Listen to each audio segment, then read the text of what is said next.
ہم ہر جگہ اللہ کا نام، گلی گلی میں مساجد، میلاد اور بڑے بڑے درس اور بڑی بڑی یونیورسٹیوں میں جو گند ہو رہا ہے، سب نے ذلت اور بدکاری کا لباس پہن لیا۔ ڈوب مرو، تو مسلمان ہو تبھی ظالم لوگ تمہارے اوپر غلبہ ڈالیں گے۔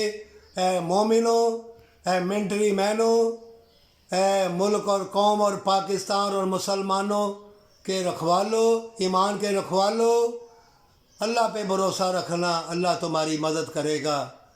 ایک ایک ہتھیار اگر تم نے اسلام اور کفر کی جنگ کے لیے رکھا ہے، ایک ایک دعا، ایک ایک قدم، ایک ایک سانس تم نے اسلام اور کفر کے لیے رکھا ہے، یا قدم یا سانس لیا ہے اسلام کے لیے، جنت کے لیے، وہ سانس، وہ ہتھیار، وہ تلوار مبارک ہے۔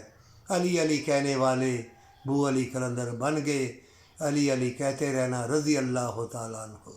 حضرت امام حسن حسین نے قربانی دی تمہارے لیے، رسول اللہ صلی اللہ علیہ وسلم نے پتھر کھائے، تکلیف ہے مومنوں تمہارے لیے، آخری نبی کی امت ہے۔ اس کے بعد قیامت ہے، سجدہ ریز ہو جا، جگہ جگہ ناچ گانے بدکاری چھائے گی، موتیں بھی ہوں گی، بیماریاں بھی ہوں گی، تم دیکھتے رہو گے، لیکن جس نے وفا کا لباس ان فتنوں کے دور میں پہن لیا، ہمیشہ کی جنت اس نے پا لی۔